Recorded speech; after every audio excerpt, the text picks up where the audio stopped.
Shiu binte aq fort atë natë, sa mbyste çdo tingull tjetër. Makinat kalonin me shpejtësi pa u ndalur. Uji përplasej në asfalt, mbi kartonat në tokë, mbi vajzën e re të mbledhur poshtë një dyqani të mbyllur, duke shtrënguar një çantë të vogël, sikur të ishte prova e fundit që ajo ende ekzistonte. Ajo ishte e ftohtë. Ajo dridhej, dhe nuk e dinte se një makinë që po kalonte aty pranë do t'ja ndryshonte jetën përgjithmonë. Por para se të kthehemi në atë natë, para shiut, para ndalimit, para se gjithçka të përmbysej, mirë se vini në kanal. Nëse ju pëlqejnë historitë e frymëzuara nga jeta reale, me dhimbje, qëndres, të vërteta të fshehura dhe ndryshime të papritura, sigurohuni të abonoheni dhe të aktivizoni njoftimet që të mos humbisni asnjë histori të re. Dhe më tregoni në komente, nga ku po na shikoni sot? Qytetin tuaj, vendin tuaj, i lexoj të gjitha komentet. Tani, le të kthehemi pas në momentin kur askush nuk po shikonte, pas në natën kur bota pothuajse kaloi pranë saj pa u ndalur, pas në mënyrën se si gjithçka filloi vërtet. Para se dielli të ngrihej mbi Elbasan, Arta ishte tashmë zgjuar. Rruga ishte ende e qetë në ato orë, ajo qetësi që ekziston vetëm para se qyteti të zgjohet plotësisht. Ajo qëndronte shtrirë mbi karton të sheshuar, të futur në strehën e ngushtë të një dyqani të mbyllur. Trupi i saj ishte i ngrirë nga të ftoftit që i hynte në kocka çdo natë.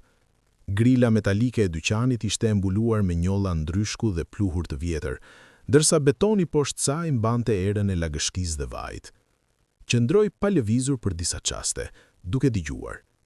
Hapa të largët, një motor që ndizet diku më tutje, asgjë shumë afër. Ngadalë, u ul. Lëvizjet e saj ishin të kujdesshme, të mësuara. I palosi kartonët një nga një, duke i rrafshuar me pëllum sikur të ishin çarçaf, dhe i vendosi me rregull pranë murit. Çrregullimi tërhiqte vëmendje, dhe vëmendja sillte telashe. Kur mbaroi, mori çantën dhe e shtrëngoi për disa sekonda pranë gjoksit përpara se ta hidhte në supë. Çanta ishte e vogël dhe e konsumuar. Zinxhiri nuk mbyllej mirë, pulhura ishte holluar nga vitet e përdorimit.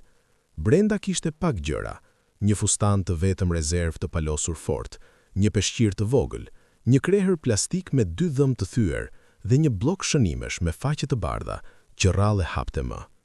Dikur kishte besuar se ato faqe do të mbusheshin me plane, tani kishin mbetur bosh, si një premtim që nuk guxonte më ta bënte. Arta ishte 26 vjeçe. Njerëzit shpesh habiteshin kur mësonin moshën e saj, thoshin se dukej më e madhe. Nuk ishte fytyra ajo që e plakte, por syt. Ata mbanin diçka të rënd, diçka të mësuar shumë herët. Kishte mbetur jetime që e vogël, prindrit ishin zhdukur, të afërmit ishin shpërndar dhe mirësia kishte qenë gjithmonë e përkohshme. Ajo e kishte kuptuar shpejt se të qëndroje gjatë në një vend i bënte njerëzit të ndiheshin në siklet. Rruga nuk bënte pyetje. U nis drejt rrugës kryesore ndërsa qielli filloi të zbardhej lehtë, duke kaluar pranë ndërtesave të heshtura dhe dyqaneve me grila të mbyllura. Era e bukës së sapo pjekur vinte nga një furrë aty pranë, që po përgatitej të hapej. E shtrëngoi stomakun, por vazhdoi të ecte. Uria nuk ishte e re për të. Ishte një shoqe e vjetër, e parashikueshme dhe këmbgulse, por e paraballueshme nëse injorohej. Lokali buzrrugës ndodhej pranë daljes së qytetit, aty ku autobuzët dhe kamionat kalonin gjithë ditën. Tabela mbi hyrje ishte e zbehur dhe boja e gërryer, por lokali mbushej gjithmonë sapo fillonte lëvizja e mëngjesit. Kur Arta mbërriti, karriget ishin ende përmbys mbi tavolina dhe ajri mbante erën e vajit të djeshëm. Teuta ishte tashmë aty, qëndronte pas banakut duke lidhur përparsen, flokët i kishte të tërhequra fort mbrapa. I hodhi Artës një vështrim të shkurtër, jo të ftohtë, jo të ngrohtë, thjesht pranues. Je herët, tha ajo. Arta pohoi me kokë. Mund të filloj. U vu në punë pa pritur udhëzime, mbushi kovat me ujë, grumbulloi pjatat, fshiu tavolinat që tashmë dukeshin të pastra. Duart e saj lëviznin shpejt, me përpikësi. Ajo dinte si të bëhej e dobishme pa u vënë shumë re. Teuta vlerësonte shpejtësinë dhe heshtjen. Arta i jepte të dyja.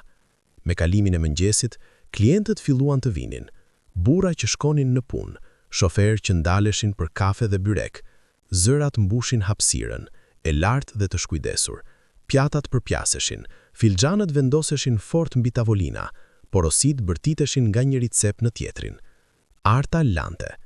Uji ishte i ftohtë në fillim, pastaj u bëi vakët ndërsa lavamani mbushej. Yndyrna ngjitej fort pas pjatave, duke e detyruar të fërkonte më shumë. Gishtat i diqnin, lëkura ishte e qarë nga vitet, por ajo nuk ngadalsonte. Ngadalsonin, sillte komente. Komentet sillnin largim. Disa klient e vërenin vetëm kur mungonte diçka, një pirun, një got, të tjerë vërenin rrobat e saj, këpucët e konsumuara. Kur do t'i blesh pantofla të reja, qeshi një burr me gojën plot. Arta uli pak kokën dhe vazhdoi të lante. Ajo kishte mësuar se përgjigjja vetëm sa i shtonte fjalë, heshtja i mbyllte më shpejt. Në mes të ditës, shpina i demte shumë dhe stomaku i dukej bosh. Teuta i shtyu një pjatë të vogël gjatë një çasti të qetë, një copë buke, pak fasule. Arta hëngri në këmbë, shpejt, mirënjohëse dhe i kujdesshme të mos tregonte shumë uri. Pasditja u zgjat, nxehtësia u përhap në ambient e përzier me erën e ushqimit dhe djersës. Arta fshinte tavolina, pastronte dyshemen, sillte pjata pa pushim, derisa krahët i rëndonin. U përqendrua në gjëra të vogla për të shpërqendruar mendjen, ritmin e lëvizjeve, tingullin e ujit mbi metal, dritën e diellit që hynte nga dritarja e pluhuruar në fund. Kur erdhi mbrëmja, turma u rrallua, karriget u përmbysën sërish, zëri u shoh. Teuta numroi monedhat pas banakut dhe i javi një tuftë të mbështjellur me qese plastike. Ishte e lehtë, mjaftueshëm për bukë, ndoshta për ujë, jo më shumë. Nesër, tha Teuta, duke u kthyer tashmë në anën tjetër. Arta pohoi. Faleminderit. Dolja jashtë ndërsa qielli errsohej. Ajri filloi të ndihej i rënd, i trash. Ret mblidheshin poshtë, lëviznin ngadalë, duke u ulur mbi qytet. Ajo ndaloi një çast dhe ngriti syt. Shiu po vinte, e ndjente në erë, të prehtë dhe metalike. U kthye drejt dyqaneve, këmbët i kishte lodhur, shpatullat të shtrënguara. Disa vende ishin tashmë të zëna, figurat të tjera po vendoseshin për natën, duke ruajtur hapësirat e tyre. Te një dyqan, pronari doli dhe e largoi me dorë. Shko një ku tjetër, tha, sjell ters. Arta nuk kundështoi, mori kartonet dhe vazhdoi rrugën. Gjeti një hapësirë pranë një dyqani elektronik të mbyllur. Shtreha ishte e ngushtë, por më mirë se asgjë. I shtriu kartonet me kujdes, vendosi çantën pranë kokës dhe u ul ngadalë. Dritat e rrugës u ndezën, hedhnin hije të gjata mbi asfalt. Makinat kalonin, fenerat e tyre shndroheshin në vija drite. Pikat e para të shiut ranë lehtë, jashtë mase të buta. Arta e të hoqi çantën më të afër dhe u mbështet pas murit. I mbylli syt, jo për të fjetur, por për të pushuar. Nuk mendonte asgjë të veçantë, të menduarit e zgjaste natën. Shiu u bë më i rënd, uji rrithte përgjatë rrugës, mblidhej pranë bordyrës. Kartonët filluan të zbuteshin nën peshën e saj. I ftohti i depërtonte në rroba, i ngjitej pas lëkurës. Ajo u përpoq të ndryshonte pozicion, por nuk kishte shpëtim të vërtet. U ndije trullisur kur tentoi të ngrihej, ashtu që u ur sërisht dhe u mblodh brenda vetes. Frymëmarrja u ngadalsua ndërsa përqendrohej të qëndronte e qetë. Të qaresh harxonte energji, energjia ishte e preçmuar. Mbi të, ret rrotulloheshin të dendura dhe të errta. Bubullima u dëgjua larg. Arta përshpëriti lutjen e saj, të njëjtën që e kishte përshpëritur kaq shumë net më parë. Jo me zë të lartë, jo me dëshpërim, thjesht sa për ta dëgjuar veten. Zot, murmuriti ajo, me zë më të ulët se shiu, mos më harro. Nuk priste përgjigje, asnjëherë nuk priste. Shiu ura edhe më shtrond, duke larë rrugën, qytetin dhe hapësirën e vogël ku ajo qëndronte nën shtreh. Arta e tërhoqi çantën më afër dhe u mbështet pas murit. Priste, si gjithmonë, që nata të kalonte. Shiu e kishte përpirë rrugën. Uji rrithte lirshëm përgjatë asfaltit, derdhej mbi bordura dhe mblidhej përpara dyqaneve të mbyllura, sikur vetë qyteti të ishte lodhur duke mbajtur gjithçka brenda. Ajri ishte i mprehtë dhe i ftoftë, i rënduar nga era e asfaltit të lagur dhe metali. Nën strehën e ngushtë të dyqanit elektronik të mbyllur, Arta ishte mbledhur në vetvete, me gjunjët tërhequr fort drejt gjoksit dhe krahët të mbështjellë rreth çantës së saj të vogël. Kartonët poshtë saj nuk ishin më të fortë. Kishin thithur shumë ujë, ishin përkulur nën peshën e trupit të saj dhe ngjiteshin lehtë pas rrobave. E ftohta I shtypej nga çdo anë. Fustani ishte ngjitur pas këmbëve dhe gishtat I ndiheshin të ngurtë, sikur të mos I përkisnin më plotësisht. U përpoq të ndryshonte pozicion, por lëvizja I solli një marramendje të fortë. Dritat e rrugës u turbulluan për një çast, u shndërruan në vija të zgjatura. Ajo mbylli sytë dhe u përqendrua në frymëmarrje, të ngadalt dhe të cekët. Të ngrihej nuk ishte më një mundësi. E dinte këtë. Kur shiu binte kështu, trupi I mësonte kufijt shumë shpejt. Makinat kalonin. Gomat e tyre çanin ujin me përplasje të forta, duke hedhur lutz drejt trotuarit. Dritat e fenerëve kalonin njëra pas tjetrës, pasqyrimet dridheshin mbi asfaltin e lagur. Askush nuk ngadalsonte, askush nuk shikonte drejt dyqanit. Arta uli kokën dhe e mbështeti faqen mbi çantë. Pëlhura ishte e lagur, por e njohur. Filloi të numëronte frymarrjet, jo për të qetësuar, por për të qëndruar zgjuar. Të flije në shi ishte e rrezikshme. Këtë mësim e kishte mësuar më parë. Diku më poshtë në rrugë, një motor tingëllonte më I qëndrueshëm se të tjerët. Makina e zezë lëvizte me kujdes nëpër rrugën e përmbytur, ndërsa fshirëset punonin pa pushim kundër shiut. Brenda saj, Luani ishte mbështetur pas sedies, gjaketa e hapur, kravata e liruar dhe e harruar. Syti kishte përpara, por mendjen e kishte diku tjetër. Takimet në Durrës ishin zgjatur shumë më tepër se sa ishte parashikuar. Kontrata, vonesa, zëra të ngritur të fshehur pas fjalëve të kujdesshme, shifra të përsëritura derisa humbnin kuptimin. Kur makina u kthye drejt Elbasanit, koka I ndihej e rënd, e mbushur me vendime që nuk mund të prisnin, por nuk sillnin asnjë lehtësim. Pasuria nuk e kishte mbrojtur kurrë nga lodhja, thjesht ja kishte ndryshuar formën. Dritat e qytetit u turbulluan paksa nga shiu dhe për një çast Luani mbylli syt. I hapi menjëherë, I mërzitur me veten. Kjo rrugë kërkonte vëmendje, rrugët e përmbytura nuk falnin. Teksa makina kalonte pranë rreshtit të dyqaneve të mbyllura, diçka pranë anës së rrugës I ra në sy. Në fillim e shpërfilli, një formë e errëg, një grumbull I lagur, I palëvizshëm. Qyteti linte pas shumë gjëra natën. Këtë e kishte parë edhe më parë, dhe si gjithë të tjerët, kishte mësuar të vazhdonte rrugën. Makina vazhdoi përpara. Pastaj, forma lëvizi. Ishte një lëvizje e vogël, mezi të dallueshme, një dridhje që nuk I përkiste me turinave apo kartonëve të hedhur. Sytë e Luanit u ngushtuan lehtë, këmba u largua nga pedali pa e menduar. Shoferi e pa në pasqyrë, I habitur nga ngadalësimi I papritur. "Çfarë ka?" pyeti ai. "Nuk e di," u përgjigj Luani, pa e hequr sytë nga ana e rrugës. Për një çast logjika kundërshtoi. Shiu binte fort, ndaluarit ishte bezdi. Kishte arsye për të mos u përfshirë, arsye të ndërtuara me vite largësie nga skena të tilla. Por ajo lëvizje nuk e lënte të qetë, nuk pranoi të qetësohej. "Dal," tha qetë. Makina u ngadalsua dhe ndali anash. Shiu e goditi më fort sapo Luani hapi derën. Pikat e ftohta I lagën flokët dhe jakën, ndërsa shkelte në asfaltin e përmbytur. Këmbuçët ju zhytën lehtë në ujë, por ai mezi e vuri re. U afrua drejt strehës së dyqanit, syt duke u mësuar me dritën e zbehtë. Aty e shah qartë. Një vajzë e re, e dobët, e lagur deri në palç, trupi I mbledhur fort mbi kartonët e zbutur. Krahët I kishte rreth çantës së saj të vogël, sikur ajo të ishte e vetmja gjë e fortë që I kishte mbetur në botë. Fytyra ishte e zbardhur, buzët paksa të hapura, frymarrja e cekët. Dridhej, jo të theksuar, por vazhdimisht, si dikush që kishte kaluar përtej pikës së rezistencës. Ajo ngriti syt kur ndjeu pranimin e tij. Frika ju shfaq me njëherë në fytyrë, trupi u tendisua dhe u përpoq të ngrihej, por u ndal në gjysmë. U mbështet pas murit me kokën që I sillej. "Çfarë po bën këtu?" pyeti Luani, duke ngritur zërin aq sa të mposhte shiun. Arta e gëlltiti, fyti ishte tharë pavarësisht ujit kudo rreth saj. "Do t'iki," tha shpejt, me zë të vogël. "Në mëngjes." "Nuk të pyeta këtë," tha ai, pa ashpërsi. "Pse po rri këtu në shi?" Ajo hezitoi. Përsporimi I kishte mësuar se shpjedimet rrallë shërbenin. Megjithatë, diçka në zërin e tij e bëri të përgjigjej. "Nuk kam ku të shkoj," tha. Dembët I trokitën lehtë, vetëm për sonte. Diçka ju shtrëngua Luanit në kraharin. Shikoi përreth, dyqanet ishin të mbyllura, rruga ishte bosh, asnjë streh këtu veç se asaj cope të ngushtë metali mbi kokën e saj, as ngrohtësi, as mbrojtje, vetëm shi dhe beton. "Nuk mund të qëndrosh këtu," tha ai. Ajo uli menjëherë syt.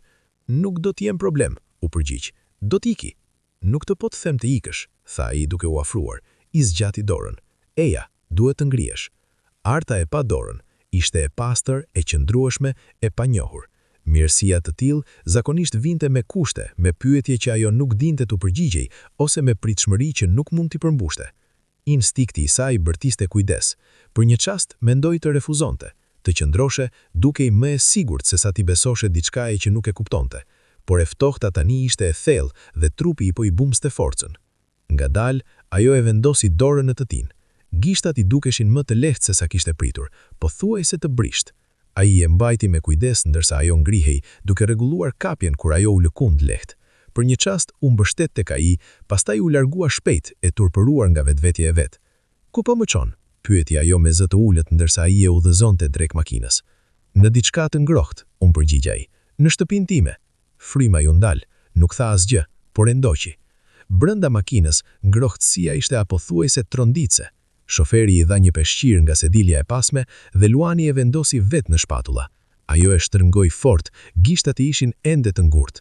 Teksa makina u kthye sërish në rrugë, Arta shikonte drejt përpara. Uji i pikonte nga flokët mbi sedile, por askush nuk tha asgjë. Zemra i rrithte fort në kraharinë, jo vetëm nga frika, por nga hutimi. Kjo nuk ndodhte zakonisht kështu. Ajo shikonte shiun që rrëshqiste mbi gjan, qytetin që kalonte në forma dhe drita të turbulluta. Pyeste veten sa do të zgjaste kjo. Një orë, një natë, thjesht mjaftueshëm mirësinë për ta bërë largimin më të dhimbshëm. Luani qëndronte i heshtur pranë saj. Mendja nuk ishte më te kontratat apo takimet. I hodhi një vështrim të shkurtër, pastaj e ktheu shikimin nga rruga. Asnjëri nuk foli. Makina vazhdoi rrugën nëpër shi, duke e larguar Artën nga kartonët, nga rruga dhe duke e quar drejt një hapësire që ajo ende nuk e kuptonte. E mbështjellur në peshqir, trupi i saj filloi ngadalë të ngrohet. Ajo e mbështeti kokën lehtë pas sediles dhe mbylli syt. Nuk flinte, ishte shumë e friksuar se nëse e bënte, gjithçka do të zhdukej. Ndërse makina vazhdonte përpara, pasiguria dhe shpresa ulën krah për krah në heshtimin mes tyre. Shiu e kishte përpirë rrugën. Uji rrithte lirshëm përgjat asfaltit, derdhej mbi bordura dhe mblidhej përpara dyqaneve të mbyllura, sikur vetë qyteti ishte lodhur duke mbajtur gjithçka brenda. Ajri ishte i mprehtë dhe i ftohtë, i rënduar nga era e asfaltit të lagur dhe metali. Nën strehën e ngushtë të dyqanit elektronik të mbyllur, Arta ishte mbledhur në vetvete, me gjunjët tërhequr fort drejt gjoksit dhe krahët të mbështjellë rreth çantës së saj të vogël. Kartonet poshtë saj nuk ishin më të fortë, kishin thithur shumë ujë, ishin përkulur nën peshën e trupit të saj dhe ngjiteshin lehtë pas rrobave. E ftohta i shtypej nga çdo anë. Fustani ishte ngjitur pas këmbëve dhe gishtat i ndiheshin të ngurtë, sikur të mos i përkisnin më plotësisht. U përpoq të ndryshonte pozicion, por lëvizja i solli një marramendje të fortë. Dritat e rrugës u turbulluan për një çast, u shndruan në vija të zgjatura. Ajo mbylli syt dhe u përqendrua në frymëmarrje, të ngadalt dhe të cekët. Të ngrihej nuk ishte më një mundësi, e dinte këtë. Kur shiu binte kështu, trupi i mësonte kufijt shumë shpejt. Makinat kalonin. Gomat e tyre çanin ujin me përplasje të forta, duke hedhur luc drejt trotuarit. Dritat e fenerëve kalonin njëra pas tjetrës, pasqyrimet dridheshin mbi asfaltin e lagur. Askush nuk ngadalsonte, askush nuk shikonte drejt dyqanit. Arta uli kokën dhe e mbështeti faqen mbi çantë. Polhura ishte e lagur, por e njohur. Filloi të numëronte frymëmarrjet, jo për të qetësuar, por për të qëndruar zgjuar. Të flije në shi ishte e rrezikshme.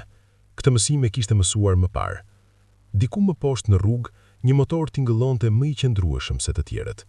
Makina e zezë lëvizte me kujdes nëpër rrugën e përmbytur, ndërsa fshirëset punonin pa pushim kundër shiut. Brenda saj, Luani ishte mbështetur pas sediljes, xhaketa e hapur, kravata e liruar dhe e harruar.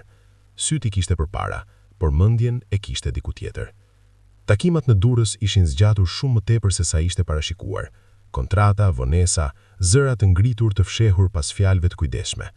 Shifra të përsëritura derisa humbin kuptimin.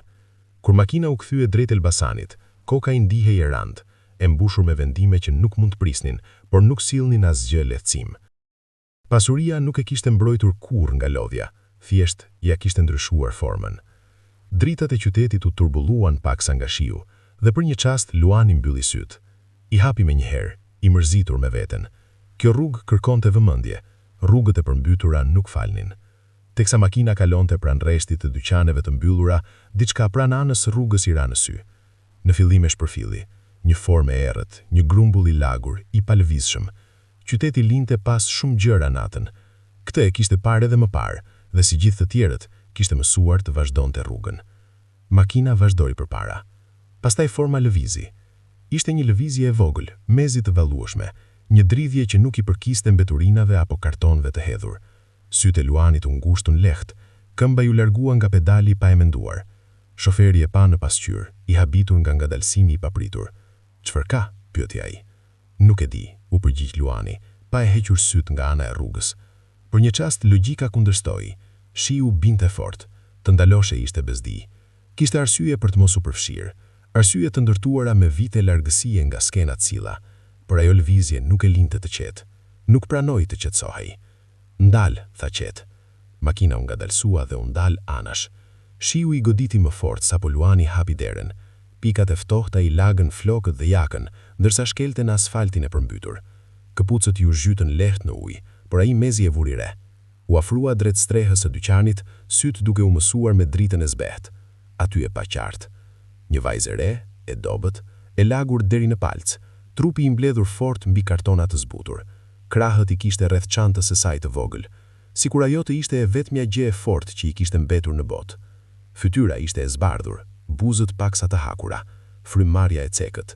Dridhej, jo në mënyrë të theksuar, por vazhdimisht, si dikush që kishte kaluar përtej pikës së rezistencës. Ajo ngriti syt kur ndjeu praninë e tij. Frika ju shfaq menjëherë në fytyrë. Trupi u tensionua dhe u përpoq të ngrihej, për u ndal në gjysmë.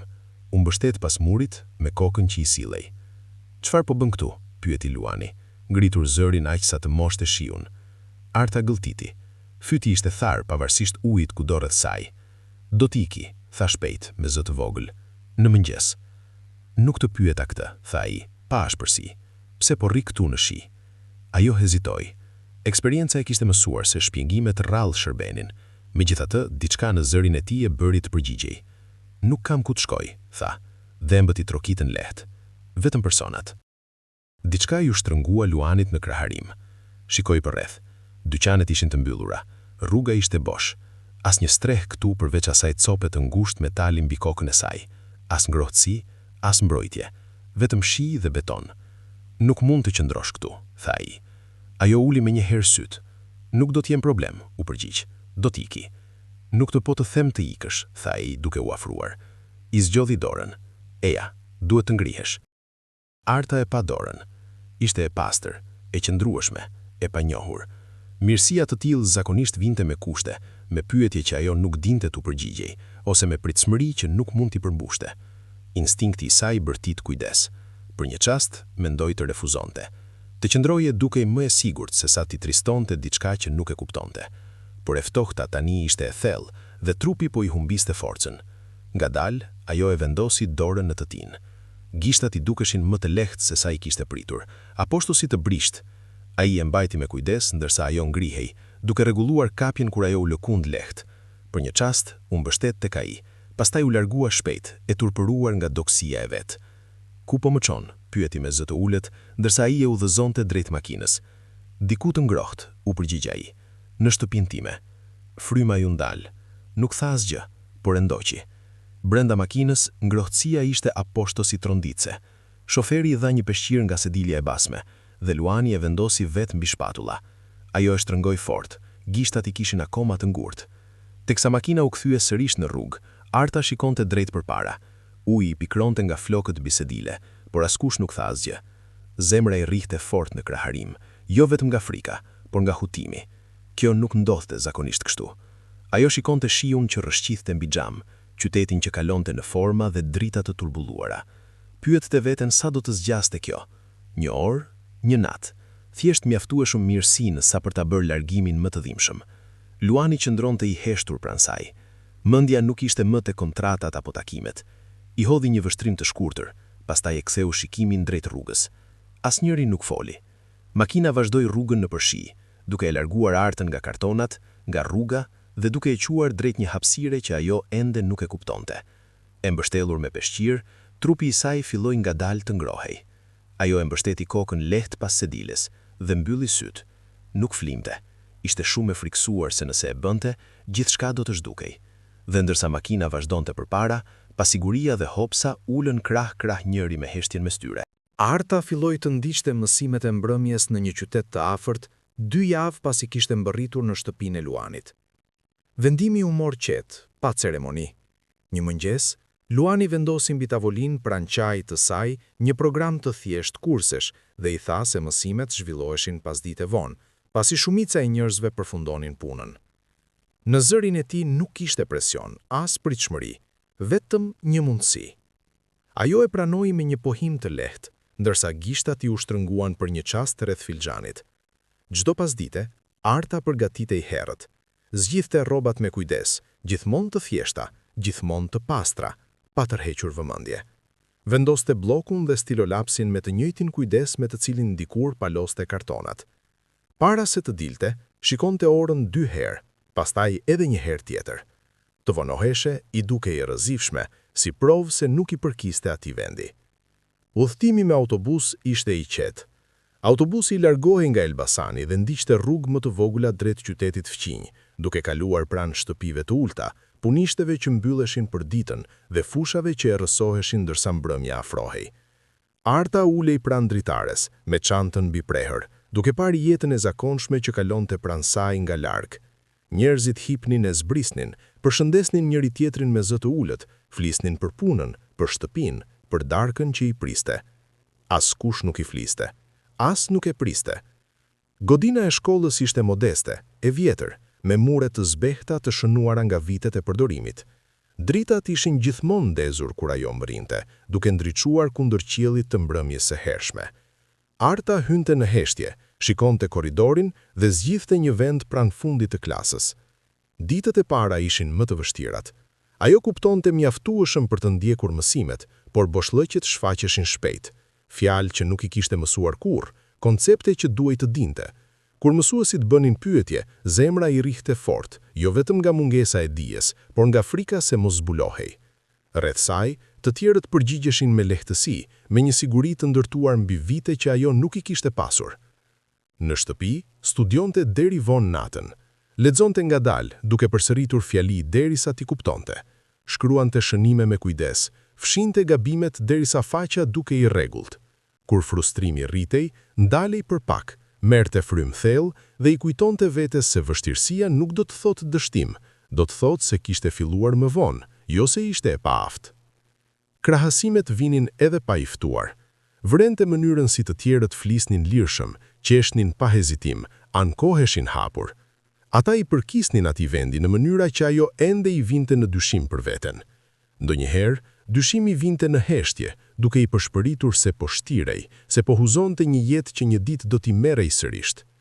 Por pastaj, erdhën fitore të vogla. Një mbrëmje, një mësim që e kishte hutuar për ditë të tëra, u bë i qartë papritur. Ajo e ndoqi shpjegimin pa vështirësi, e shkroi përgjigjen saktë dhe ndjeu një ngrohtësi që i përhapej në kraharor. Një herë tjetër, një mësues u ndalte detyra e saj, e lexoi me vëmendje dhe pohoi lehtë me kokë. Mirë, tha vetëm kaq. Arta uli kokën, duke fshehur krenarin që rrezikonte t'i shfaqej në fytyrë. Në shtëpinë e Luanit, rutina e saj mbeti e qëndrueshme. Zgjohej herët, ndihmonte aty ku mundte pa u kërkuar, mbante hapësirën e saj të rregullt. Kur nuk e merrte si të mirëqenë se diçka i përkiste përgjithmonë. Mirënjohja udhhoqi çdo lëvizje. Fliste kur i flisnin, dëgjonte më shumë se sa fliste. Kur ndihej e mbingarkuar, tërhiqej në heshtje, më mirë se sa të rrezikonte të dukej mos mirënjohëse. Luani i vinte re të gjitha, e pyette për mësimet pa kërkuar rezultate, e inkurajonte kur haste vështirësi, duke i kujtuar se të mësuarit nuk ishte garë. Nuk i kontrollonte bloqet, nuk qëndronte mbi të. Mbështetja e tij ishte pranishme, por e përmbajtur, e dhënë pa kushte. Megjithatë, tensioni gjeti rrugën e vet. Antarë të stafit shkëmbenin shikimet kur Arta kalonte pranë.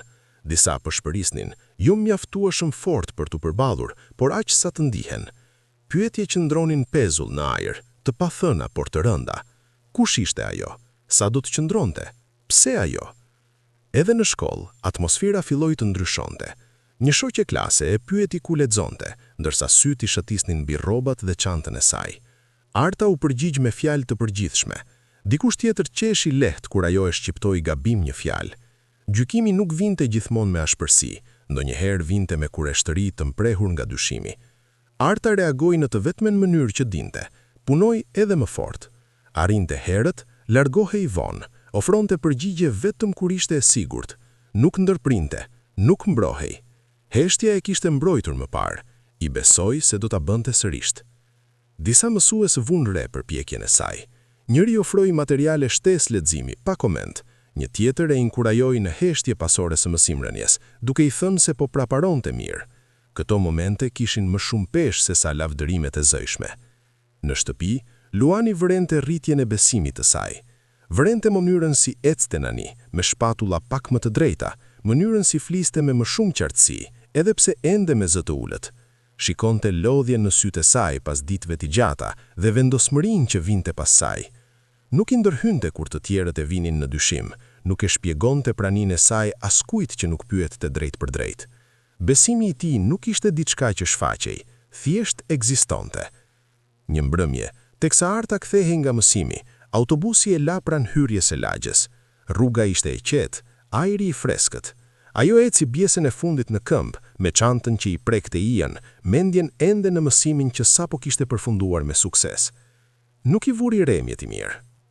2 persona qëndronin përpara portës përballë, duke folur me zë të lartë, të qeshurat e tyre të mprehta prishnin qetësinë. Teksa ajo afrohej, një zë i njohur e preu mendimet. A është ajo? Hapat e Artës u ngadalsuan. Njohuria e goditi me njëherë, e rëndë dhe e pa dëshiruar. Fytyra nga rrip rruge, njerëz që e kishin parë të flinte mbi kartonat, njerëz që kishin kaluar pranë saj pa e vështruar. Njeri prej tyre tregoi hapur me gjisht. Shikoje nani, tha gruaja, me habi dhe tallim të përzier. Arta u ngrir. Porta pas saj qëndronte e lartë dhe e heshtur. Rruga papritur ju duket zbuluar. Zemra i rihte fort kur frika e vjetër u kthye, e mprehtë dhe e menjëhershme. Ndjeu sikur toka ju lëkundej nën këmbë, sikur praparimi që kishte bërë mund të zhdukej në një çast. Nuk u përgjigj. E shtrëngoi më fort çantën dhe mbajti syt përpara, me lëvizje të kontrolluara, duke ecur drejt shtëpisë. Brenda kraharorit, tensioni u mblodh, duke pritur. Ajo e dinte se ky moment nuk do të kalonte në heshtje, dhe ndërsa kalonte pragun, Arta u kuptoi se të mësuarit të qëndrosh në këmbë nuk kishte të bënte vetëm me klasa dhe libra, kishte të bënte me përballimin e të kaluarës, kur ajo refuzonte të mbetej pas. Presioni e kishte gjetur. Ndërtimi i ri nuk ishte më privat. Zërat e parë i arritën Artës para se ajo të arrinte te porta. Ishin të fortë, të pakujdesshëm, të njohur në një mënyrë që i shtrëngoi stomakun. Të qeshurat u përhapën në rrubën e qetë, duke e çarë heshtjen e lagjes si diçka që nuk i përkiste aty. Ajo i ngadalsoi hapat pa e menduar. Dora ju shtrëngua rreth rripit të çantës. Kur ngriti syt, i pa qartë. 2 gra dhe një burr qëndronin pranë portës përballë shtëpisë së Luanit, të mbështetur pa kujdes, sikur vendi u përkiste. Rrobat i kishin të konsumuara, shikimet të mprehta nga kureshtja dhe mosbesimi, njerëz që i njohu menjëherë. Fytyra nga buz rrugës, nga netët kur uria e kishte bërë të padukshme, nga mëngjeset kur askush nuk i mbante mend emrin. Njëra nga gratë tregoi hapur me gjisht. A nuk është ajo? Tha me zë të lartë. Vajza që flinte jashtë dyqaneve? Burri qeshi. Shikojeni tani, del nga ky vend. Arta u ndal. Porta pas saj ju duk papritur shumë e lartë. Rruga zakonisht e qetë dhe mbrojtur u ndije e zbuluar. Perdet e disa shtëpive lëvizën lehtë. Një roj sigurie hodhi vështrimin nga posti i tij, i vëmendshëm, por i pasigurt nëse duhet të ndërhynte. Një fqinj ngadalsoi ecjen, duke bërë sikur po kontrollonte telefonin, ndërsa shikonte me vëmendje. Arta u ndije e zhveshur në një mënyrë që nuk e kishte ndjerë prej muajsh, jo fizikisht, por shoqërisht, sikur çdo stres që kishte ndërtuar, rrobat e pastra, shkollimin, rutinën, t'i ishte zhdukur për disa sekonda. E kaluara qëndronte përballë saj, e zhurmshme dhe paturp, duke kërkuar të njihej. Çfarë po bën këtu? Pyeti njëra nga gratë, duke ju afruar. Kë nje në një vend si ky? Goja e Artës ju tha. Instikti i saj ishte të shpjegonte, të zbuste situatën, të zhdukej. Vite mbijetese e shtynin drejt heshtjes. Ajo uli pak syt, jo nga turpi, por nga përmbajtja. Jetoj këtu, tha qetë. Të qeshurat erdhën më të mprehta këtë herë. Jeton këtu, përsëriti gruaja. Si çfarë? Si pastruese, si rast bamirësie? Fjalët goditën më fort sepse u than para të tjerëve. Sytë e rojës lëvizën mes tyre. Një telefon u shfaq për një çast në dorën e dikujt i drejtuar mjaftueshëm sa të kapte skenën. Para se Arta të përgjigjej, porta pas saj u hap. Luani doli jashtë. E kuptoi situatën menjëherë, zërat e ngritur, fytyrat e njohura, Artën që qëndronte e ngurtë me shpatulla të mbajtura me forcë. Shpreha e tij nuk ndryshoi dukshëm. Pikërisht kjo e bëri praninë e tij më të fortë. "Çfarë po ndodh këtu?" pyeti njëri. Burri u përgjigj me zell. "Ne e njohim këtë vajzë, jetonte në rrugë, thjesht u habitëm ta shihnim këtu." Luani e pa fillimisht Artën, pa tensionin në nofullën e saj, mënyrën se si e mbante veten me përpjekje. Pastaj i ktheu syt nga ata. "Po, kështu ishte." Grupi hezitoi, i çoroditur nga mungesa e njohimit. "Tani nuk është më, dhe kjo është e gjitha." Njëra nga gratë përqeshi. "Duhet të keni kujdes, zotri, njerëzit shtihen." Toni i Luanit u forcua lehtë, edhe pse zëri i mbeti i qetë. "Kujdes me fjalët, jeni përpara shtëpisë sime." Pasoi një pauzë. Roja u afrua pak, prania e tij e fortë por e kontrolluar. Fqinjet tani shikonin hapur. Telefoni u ul, pastaj u ngrit sërish. Luani u kthye nga Arta. "Hy brenda," tha qetë. "Nuk ke përse ti shpjegosh jetën tënde askujt." Ajo hezitoi për një çast, pastaj pohoi. Kaloi portën e hapur, me hapa këmatuar. Brenda, fryma më në fund u çlirua. Duart ju dridhën ndërsa u mbështet për pak pas murit. Zhurma e portës që u mbyll pas saj i honën më të fortë se ç'duhej. Atë mbrëmje nuk arriti të hënte. Supa u ftoh mbi tavolinë, buka mbeti e patretur. Oreksi ishte zhdukur, i zvendësuar nga një nyje e njohur në kreharas. Ndjenja e ekspozimit i qëndroi në trup si ethe. Deri të nesërmen, mëngjesin, videoja ishte shpërndar deshi. Një shoqe klase e tregoi gjatë pushimit, duke mbajtur telefonin me siklet, nuk e binte nëse duhet të kërkonte falje apo të shpjegonte. Arta hodhi një vështrim aq sa të njihte veten pranë portës, me zërin që humste mes talljeve. Ja ktheu telefonin pa folur. Në shtëpi, përshpërshtytjet e ndiqnin gjithmonë. Stafi fliste më ulët, syt ndaleshin më gjatë se më parë, si sa me dëmshuri të përzier me kureshtje, të tjerët me gjykim. Luani nuk tha asgjë për këtë, nuk bëri sikur nuk kishte ndodhur, por refuzoi të linte incidentin të përcaktonte atmosferën e shtëpisë. 2 ditë më vonë, erdhi Vjolloça. Ajo mbërriti pasdite, e veshur thjesht por me shije të shtrenjtë, me një qëndrim që tregonte njohuri të gjatë me hapësira si kjo. Rojet e përshëndetën me emër, stafi u drejtua instinktivisht. Arta ishte në salon duke rishikuar shënimet kur Vjolloça hyri dhe u ndal. "Co, ti je Arta," tha ajo. Arta u ngrit me njëherë. "Po." Vjolloça e vështroi, hapur, jo me armiqësi, por edhe pa ngrohtësi. I bëri shenjë drejt karriges përpara saj. "Ulu." Arta u bind, ndërsa zemra filloi të rrihte më fort. "Nuk do ta zgjas tani," tha Vjolloça qetë. "Njerëzit po flasin." E pa çfarë ndodhi te porta. Arta pohoi. "Luani ka një emër," vazhdoi Vjolloça. "Jeta e tij nuk është e thjeshtë, zgjedhjet e tij prekin shumë njerëz, qofte drejt apo jo, kjo është realiteti." Arta dëgjoi në heshtje, duart I kishte të mbledhura fort në prehur. "Ti vjen nga asnjëherës," tha Vjolloça. "Nuk është fyerje, është fakt, por faktet formojnë perceptimin dhe perceptimi krijon dëm." "Çfarë po thoni?" pyeti Arta me zë të ulët. Vjolloça u përkul pak përpara. "Po them se do të ishte më e lehtë nëse do të largohej, qetë, me ndihmë, mjaftueshëm për të filluar diku tjetër." Dhoma ju duk më e vogël. Arta ndjeu mirënjohjen dhe zemrën të përplaseshin brenda saj. Mirënjohje për çdo gjë që ishte dhënë, zemrën se prania e saj vazhdonte të negociohej si problem. "Nuk kërkova të jem këtu," tha Arta, me zë të qëndrueshëm pavarësisht dridhjes poshti. Vjolloça pshiroi lehtë. "Kjo nuk ka të bëjë me qëllimin, ka të bëjë me pasojën." Pasi ajo u largua, Arta qëndroi vetëm për një kohë. Mendoi për kartonat, për shiun, për heshtjen me të cilën kishte mësuar të mbijetonte. Mendoi sa lehtë ende mund të vihej në dyshim vendi I saj. Atë natë nuk flati. Luani e mori vesh të nesërmen në mëngjes. Ai e dëgjoi pa ju ndërprer, ndërsa Arta I tregoi gjithçka, fjalët e saj të kujdesshme por sinqerta. Kur mbaroi, ai u ngrit në këmbë. "Ajo nuk kishte të drejtë," tha ai. "Mund të largohem," u përgjigj Arta shpejt. "Nuk dua të jem arsyeja." "Jo," tha ai prer. "Ti nuk je arsyeja." Atë mbrëmje Luani u përball drejt për drejti me Vjolloçën. Arta nuk e dëgjoi bisedën, por e ndjeu peshën e saj kur ai u kthye. "Ajo nuk do të ndërhyjë më," tha ai, "dhe ti nuk po shkon askund." Diçka u zhvendos atje. Për herë të parë, Arta e kuptoi se të qëndruaresht nuk do të thotë të prisnje të tolerohenit, do të thotë të zgjidhnie të qëndroni aty ku ishit. Atë natë, ajo mori një vendim të heshtur. Nuk do të jetonte më si mysafire. Çdo gjë që do të vinte më vonë, do ta përballonte si vetja e saj. Ndryshimi nuk u shpall. Erdhi qetë.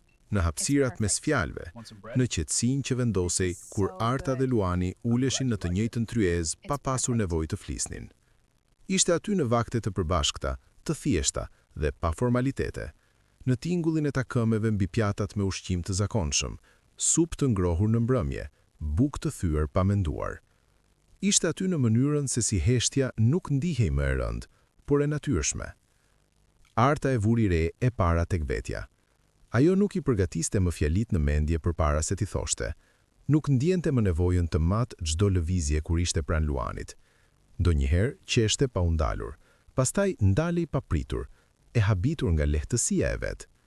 E qeshura dikur i dukej e rrezikshme, sikur ftonte humbjen. Tani i dilte pa e kërkuar. Bisedat e tyre u zgjatën.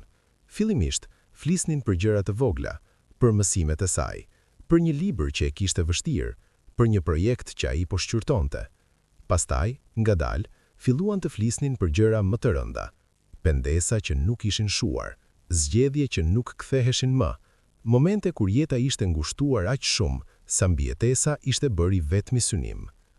Një mbrëmje, u ulën në kopsht ndërsa muzgu zbriste mbi lagje. Rruga përtej mureve ishte e qetë, ajri i freskët dhe i qëndrueshëm. Arta mbante një filxhan çaji me të dyja duart, pa pirë, thjesht duke u mbështetur te ngroftësia e tij. Ndonjëherë, tha me kujdes, kam frikë se kjo do të zhduket. Luani nuk u përgjigj menjëherë. E pa me vëmendje, vuri re mënyrën si i zgjidhte fjalët, shtrëngimin e lehtë të shpatullave ndërsa fliste. Pse? E pyeti. Sepse gjërat e mira nuk më kanë zgjatur kur, tha ajo thjesht. Gjithmonë vinin me kushte që nuk i kuptoja. Ai pohoi me kokë, dhe ndjen se ka kushte tani? Ajo mendoi për një çast. Jo, tha, dhe kjo më frikson. Diçka u vendos mes tyre atëherë. Jo ende dashuri, njohje. Luani e ndjeu gjithashtu, edhe pse i rezistoi ta emërtonte. Vuri re sa bosh ndihej shtëpia kur Arta nuk ishte aty. Si prania e saj i zbut të ditët e gjata pa përpjekje, si e gjente veten duke dëgjuar për hapat e saj pa e kuptuar. I tha vetes se ishte përgjegjësi, kujdes, mirënjohje. I kujtoi vetes dallimet mes botëve të tyre, histori të ndryshme, mënyrën si do të dukej gjithçka nga jashtë. Por ndjenjat nuk kërkojnë leje. Me kalimin e javëve, presioni nga jashtë u shtua. Partner biznesi filluan të flisnin më me kujdes rreth tij. Paralajmërimet vinin të fshehura si këshilla. Përmendej reputacioni, perceptimi, rreziku i panevojshëm. Asgjë nuk thuhej me zë të lartë, gjithçka ishte e llogaritur. Një pasdite, pas një takimi që përfundoi më ftohtë se zakonisht, Luani u kthye në shtëpi dukshëm i lodhur. Arta e vuri re menjëherë. Po flisnin, tha ajo qetë. Po, u përgjigj ai. Për mua, për zgjedhje, e korrigjoi ai. Atë natë, Arta qëndroi shtuar gjatë pasi shtëpia u qetësua. Tavani mbi të i dukej më afër se zakonisht. Mendimet lëviznin në rrethe të njohura. Kujtoi sa lehtë ishte ekspozuar te porta, sa shpejt prania e saj i kthyer në temë diskutimi. Në mëngjes, vendimi kishte marrë formë. E palosi çantën ngadalë, me qëllim, jo nga paniku, jo me lot. Lëvizjet i ndiheshin të rënda por të qarta. Palosi rrobat me kujdes, vendosi bllokun sipër. Në fund, shtoi peshqirin që kishte mbajtur që nga ajo natë e parë. Atë që ende e kujtonte se si ndihej ngrohtësia kur vinte pa paralajmërim. La një shënim në tavolinë. Ishte i shkurtër, i sinqert, e falenderonte. I thoshte se ishte e sigurt. I shpjegonte se nuk mund të ishte arsyeja që jeta e tij të bëhej më e vështirë. Nuk tha lamtuma. Kur Luani e gjeti shënimin, diçka brenda tij u përmbys. E lexoi një herë, pastaj sërish. Fjalët ishin të qeta, por ai e njihte Artën mjaftueshëm për të dalluar vetëpërmbajtjen. Kjo nuk ishte frikë, ishte sakrificë. Nuk telefonoi menjëherë. E kërkoi. I u fut qytetit, rrugëve që kishte mësuar të shpërqillte prej vitesh. Pyeti pa shpjeguar veten. Kontrolloi vendet ku gratë shkonin kur ishin nevojë për qetësi, jo për shpëtim. Kur erdhi mëngjesi, e gjeti ulur në oborin një qendre të vogël, me çantën pranë dhe syt të ngulur diku larg. Ajo ngriti kokën kur dëgjoi hapat e tij. Nuk doja të zhdukesha, tha para se ai të fliste. Nuk e ke ti të drejtën të vendosësh për guximin tim. Fryma ju ndërpre. Jam lodhur të qenë rreziku në jetën e dikujt. Ti nuk je rrezik, je zgjedhje. Ajo zgjuhan ngadalë, duart I dridheshin pavarësisht përpjekjes. Njerëzit tashmë po llogarisin Koston. Le ti llogarisin, tha ai. Unë po llogaris diçka tjetër. Qëndruan aty, zhurma e qytetit duke lëvizur rreth tyre, pa u prekur, pa u tërhoqur. Të zgjedh, tha në fund ai. Të hapur. Kthimi ishte I qetë, pa nuftime, pa shpjegime, por diçka kishte ndryshuar. Arta ecte pranë tij, jo pas. Kur hyn në shtëpi, stafi e vuri re menjëherë. Këtë radhë nuk ishte hutim, por pranim. Atë mbrëmje hëngrën bashk, pa distancën e kujdesshme që ekzistonte më parë. Biseda ishte e thjeshtë, zgjedhja kishte përfunduar. Jashtë, bota vazhdonte të gjykonte, të spekulonte, të paralajmëronte. Brenda, hapësira mes tyre ishte ngushtuar në diçka të qëndrueshme dhe të dukshme. Për herë të parë, Arta nuk ndjeu se po huazonte një jetë. Ajo po qëndronte në të. Arta e zgjodhi ditën me kujdes. Nuk I tregoi askujt në fillim, as Luanit. Nuk ishte fshehtësi, ishte qëllim. Donte që vendimi t'i përkiste vetëm asaj. Herët atë mëngjes u vesh thjesht, ashtu si gjithmonë kur nuk donte të binte në sy.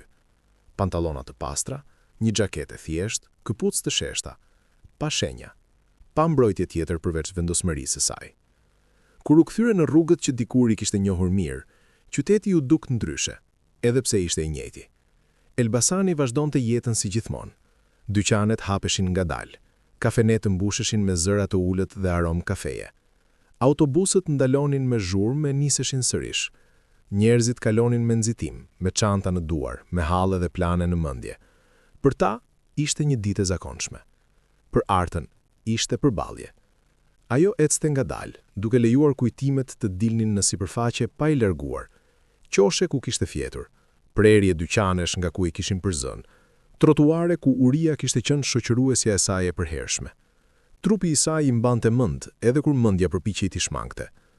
Restoranti Buzuruge ju shfaq para syve përpara se të ishte gati. Teuta qëndronte jashtë, duke fshirë një tavolinë të vogël, lëvizjet e saj të shpejta dhe të sakta. Vendi duke I njëjtë, e njëjta tabele zbehur, e njëjta erë vaj dhe brumi të pjekur që vinte nga brenda. Për një çast, Arta u ndal përballë rrugës. Ktu kishte marrë formë mbijetesa e saj. Ktu dinjiteti ishte matur me mbetje ushqimi dhe monedha të mbështjella në qese plastike. Ktu lodhja kishte qenë gjendje normale. Ajo e kaloi rrugën. Teuta ngriti syt dhe shpreha e saj kaloi nga mërzia e zakonshme në habi. I ngushtoi syt pak, pastaj u drejtua. Arta pyeti. Po, u përgjigj Arta. Teuta e vështroi edhe një çast, pastaj pohoi ngadalë me kokë. Dukesh ndryshe. Jam, tha, pa krenheri. Qëndruan aty paksa në siklet, e shkuara dhe e tashmja të mbivendosura. Teuta pastroi fytin. Kam dëgjuar fjalë, tha. Nuk e dija çfarë të besoja. Nuk erdha për fjalë, erdha të falenderoj. Teuta tundi dorën me përbuzë të lehtë. Ti punoje. Më ushqeje kur nuk kishe pse, u përgjigj Arta. Nuk më përzije. Teuta e ktheu shikimin anash për një çast, e parehatshme. Ishte punë, tha sërisht, por zëri nuk I tingëlloi I sigurt. Arta nuk kundërshtoi. Mirënjohja nuk kërkonte marrëveshje. Qëndroi vetëm disa minuta të tjera, shkëmbyen pak fjalë të qeta, pastaj ajo u largua. Ndërsa ecte mëtej, vuri re fytyra të reja aty ku dikur I kishte njohur të vjetra. Varfëria nuk ishte zhdukur sepse ajo ishte larguar. Thjesht kishte lënë vend për të tjerë. Pranë një dyqani të mbyllur, pa një vajzë të ulur poshtë murit me gjunjët të mbledhura dhe krahët rreth një çante që I dukej shumë e madhe për trupin e saj. Vajza ngriti syt menjëherë kur Arta ngadalsoi. Frika e mprehtë dhe e ushtruar mirë. Do t'i iki, tha shpejt vajza. Nuk po ri. Arta ul në gjunjë përballë saj, duke u kujdesur që lëvizjet të ishin qeta. Nuk jam këtu për të përzier. Vajza hezitoi. Të gjithë kështu thonë. E di, u përgjigj Arta. Unë jam Arta, si quhesh? Anisa, përshpëriti vajza. Anisa dukej e njërë, shumë e njërë për të mbajtur atë lloj tensioni në shpatula. Diçka ju shtrëngua Artës në kraharor, jo dhimbje, por njohje. U ulën bashk në një shkallë të ulët atu pranë, duke ngrënë bukë dhe gjath që Arta bleu në një dyqan të vogël. Anisa hëngri shpejt, pastaj u ngadalsua, e tu shpruar. Arta nuk bëri koment, thjesht dëgjoi. Prindër të humbur, vende të përkohshme, net jashtë, larje pjatash kur kishte mundësi. Detajet ndryshonin, por forma ishte e njëjtë. Para një kohe Arta shkroi numrin e saj në një copë letre dhe ja vendosi Anisës në dorë. Nuk je e dukshme dhe nuk ke pse ta bësh këtë vetëm. Anisa e shikoi me dyshim, shpresa plondisej me zakonin. Njerëzit flasin. Unë kam qenë këtu, u përgjigj Arta. Pikërisht këtu.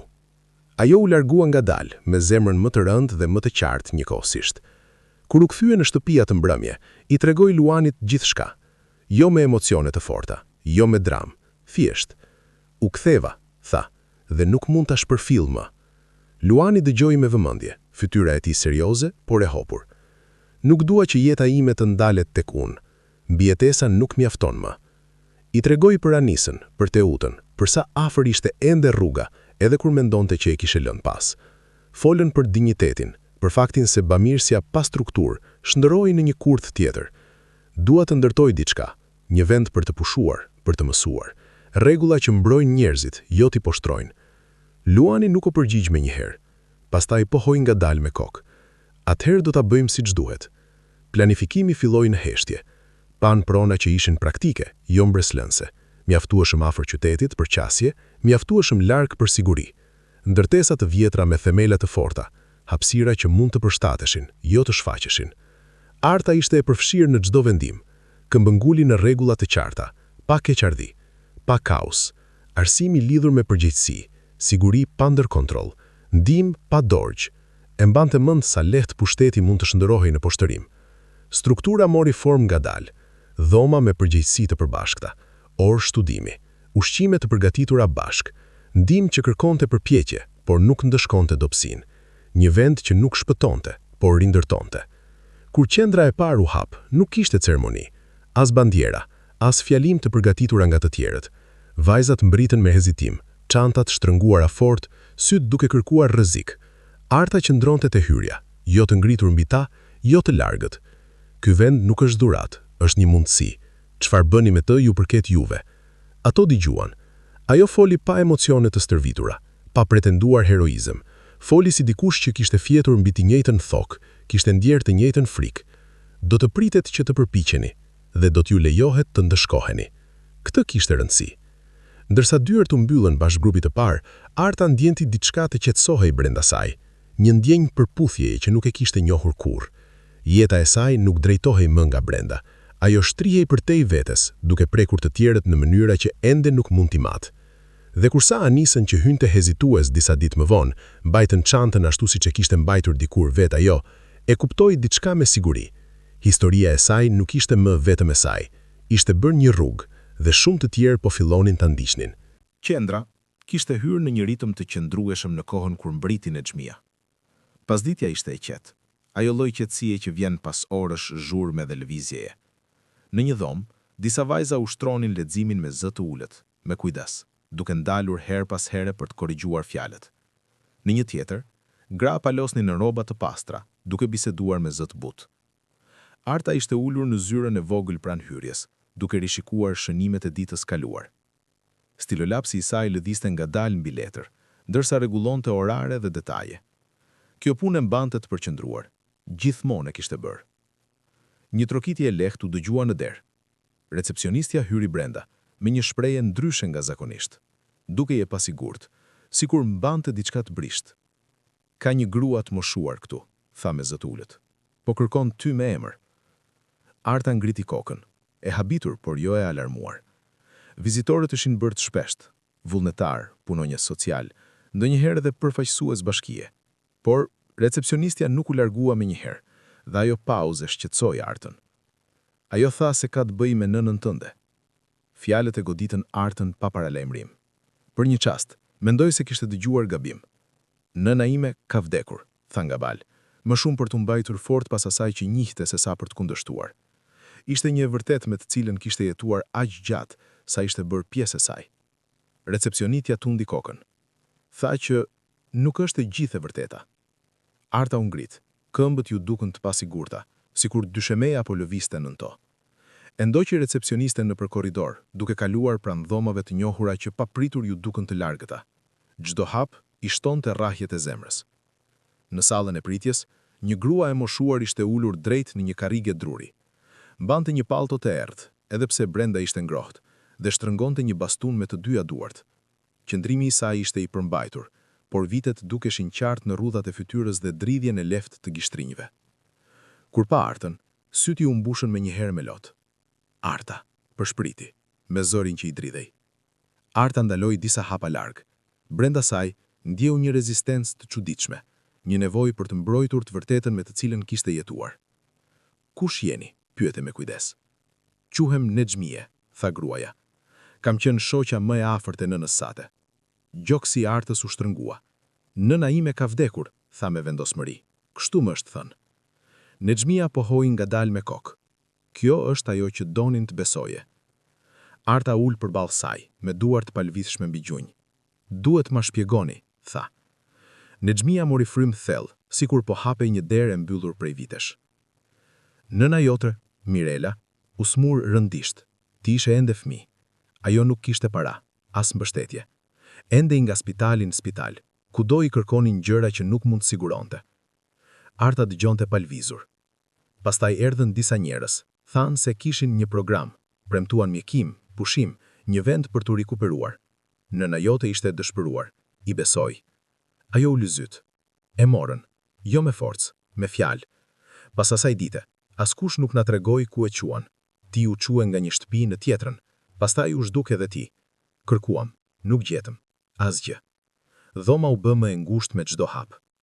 Po thoni se nuk vdiq, po thoni se e morën. Po, u përgjigj Nexhmia me qetësi. Dhe unë e kërkova sapat fuqi, spitale, regjistrat vjetër, shtëpi kujdesi. Kur u lodha dhe u plak, u ndala. Pastaj dëgjova emrin tënd në radio, e dija që duhet vija. Dera u hap lehtë. Luani hyri brenda, i thirrur kujdesshëm. Ai nuk ndërhyri, qëndroi pranë Artës, i qetë. Ku është tani? Pyeti Arta me zë të nditur. Nuk e di saktësisht, por e di vendin e parë ku e quan. Kaq mjaftoi. Kërkimi nisi me një herë, në heshtje, pa zhurmë, pa vëmendje. Luani përdori mundësitë e tij me kujdes. U kontaktuan spitalet vjetra, u kërkuan regjistrat harruar. Emrat kontrolloheshin vazhdimisht. Shpesh të shkruar gabim, shpesh të paplot. Ditët kaluan, pastaj javët. Disa gjurmë çonin në asgjë, të tjera ndrinin shpresë dhe pastaj shuheshin. Gjatë ditës, Arta vazhdonte punën në qendër, duke mos lejuar që pasiguria të dobësonte atë që kishte ndërtuar. Natën, qante në heshtje, duke kujtuar fytyrën e nënës, zërin e saj, mungesën e papritur që kishte formuar gjithë jetën e saj. Mendimi se Mirela mund të kishte qenë gjallë gjithë këto javë, e vetme dhe e smur, ishte gati i padurueshëm. Pastaj erdhi telefonata. Luani i përgjigjej një embramje. Qëndroi i heshtur gjatë gjithë bisedës. Kur e mbylli, nuk foli me një herë. E gjetëm, thamë në fund. Kë? Pyeti Arta. Nënën tënde, u përgjigj ai. Është gjallë. Forca që Arta kishte mbajtur me vete u thye. Gjunjët i drodhën dhe u mbajt pas tavolinës, ndërsa lotët i rridhnin hirshëm. Është në një shtëpi kujdesi në periferi, vazhdoi Luani. Për një kohë të gjatë kishte humbur kujtesën, por e mban mend emrin tënd. Të nesërmen, në mëngjes, udhëtuan bashk. Shtëpia e kujdesit ishte e thjeshtë dhe e qetë, e rrethuar nga pemë që zbusnin zhurmën e rrugës. Brenda, ajri mbante erë sapuni dhe ushqimi shtëpie. Një infermiere i udhëhoqi përgjatë korridorit të ndriçuar butësisht. Është këtu, tha me zë të ulët. Mirela ishte ulur pranë dritares. Flokët i urishtin rradh, fytyra e saj mbante shenja vitesh të kaluara pa të bien. Shikonte jashtë, e humbur në mendime. Mirela, tha infermierja, ka ardhur dikush për ty. Ajo u kthye ngadalë. Arta bëri një hap përpara. Mëma, shpëriti. Për një çast, kishte vetëm hutim. Pastaj njohtimi u shfaq, e brisht, por e vërtet. Bia ime, qau Mirela. Arta afrua dhe ul në gjunjë pranë saj, duke e përqafuar fort. Vitet e mungesës u shkrin në atë qast. Qanin pa turpshmëri, pa fjalë të mjaftueshme. Të kërkova, tha Mirela me slotve. Nuk u ndala kurrë. Flet jashtë, u përgjigj Arta. Vuajta, por mbijetova. Mirela ja mbajti fytyrën me butësi. Zoti të ruajti, përshpriti. Luani qëndroi pranë derës, me syt lagur. Aty e kuptoi plotësisht dhëmshinë e Artës. Ajo kishte lindur nga humbja, ishte forcuar nga mbijetesa dhe ishte ruajtur nga një dashuri që nuk ishte zhdukur kurrë. Mirela u zhvendos më afër, nën kujdes e duhur. Arta e vizitonte çdo ditë, duke i treguar histori jo vetëm dhimbje, por edhe qëllimi, për qendrën, për vajzat që tani flinë të sigurta, sepse ajo nuk ishte dorëzuar. Një pasdite, Mirela e vështroi gjatë. Je e fortë, tha, dhe i mirë. Arta buzëqeshi lehtë. Nga ti e kam mësuar. Atë mbrëmje, ndërsa Arta ecte për krah Luanit drejt shtëpisë, dritat e qytetit nuk i dukeshin më të largëta. Plaga që kishte formuar jetën e saj ishte në fund e pranuar. Familja e saj nuk ishte më vetëm mendim, ishte sërish reale. Arta nuk e nxitoi vendimin. Pas gjetjes së nënës së saj, pas stabilizimit të qendrës, pas stuhive që nuk kishte menduar kur se do t'i përballonte, ajo i dha vetes kohë për të ndjerë se ku qëndronte. Jo aty ku e vendosnin të tjerët, jo aty ku e shtynte frika, por aty ku ajo zgjodhi të qëndronte. Ky vend ishte për krah Luanit, jo pas tij, jo e mbrojtur prej tij, për krah tij. Fillimisht, zgjedhja u shfaq në gjëra të vogla, në mënyrën se si nuk tërhiqej më kur bëheshin takime në shtëpi, në mënyrën se si fliste hapur kur e pyesnin kush ishte, pa e ulur zërin dhe pa e zbutur të kaluaren e saj. Në mënyrën se si prezantohej, jo si dikush i shpëtuar, por si dikush që po ndërtonte. Më pas, bota e vuri re. Kur Luani mori pjesë në një aktivitet publik të lidhur me një nga projektet e tij afatgjata, Arta hyri bashkë me të. Jo si staf, jo si një e ftuar që mund të zhdukej. Hyri qetësisht, e vetëdijshme për shikimet, e përgatitur për to. Dhoma ndryshoi në çastin që ata hynë së bashku. Bisedat u ngadalësuan, shikimet u ndalen më gjatë se sa lejonte mirësjellja. Dikush bëri pyetjen që të gjithë kishin në mendje. Kush është ajo për ty? Luani nuk e pa sallën përpara se të përgjigjej. E pa Artën. Ajo është partnerja ime, tha. Në jetë dhe në qëllim. Fjalët ranë pas bukurime. Nuk pasuan shpjegime. Reagimet erdhën shpejt. Disa lidhje u zbehen pothuajse me njëherë, ftesat pushuan sa ardhuri. Disa partner biznesi u tërhoqën në heshtje, duke përmendur shqetësime, reputacion, tradit. Dyrë që më parë hapeshin lehtë, u bën më të rënda. Arta e ndjeu humbjen, por nuk u befasua. Kishte mësuar prej kohësh se jo të gjithë qëndrojnë kur ti ndalon së u përkuluri. Në të njëjtën kohë, ndodhi diçka tjetër. Njerëz të rinj u afruan, njerëz që vlerësonin qëndrueshmërinë më shumë se pamjen, njerëz që respektonin guximin pa nevojë për shfaqje. Mbështetja nuk erdhi me zhurmë, por me qëndrueshmëri. Fondacioni nisi të rritej në mënyra që Arta nuk i kishte parashikuar. Ajo këmbënguli te struktura. Sisteme të qarta, vendime transparente, trajnim në vend të mëshirës, përgjegjësi në vend të reagimeve të udhëhequra nga emocionet. Ajo nuk lejoi që puna të kthehej në simbol vuajtjeje. Duhet të mbetej një vend rindërtimi, jo ekspozimi. Disa e quajtën qasjen e saj të ftohtë, të tjerë e kuptuan domosdoshmërinë e saj. Rezultatet folën vetë. Më shumë gra kaluan në përqendër dhe u larguan më të forta se sa kishin ardhur. Disa u kthyen në shkollë, disa mësuan zanate, disa u ribashkuan me familjet. Jo çdo histori përfundoi në mënyrë perfekte, por asnjë nuk përfundoi e padukshme. Brenda familjes së Luanit, tensioni mbeti. U mbajtën takime, bisedat ishin të kujdesshme.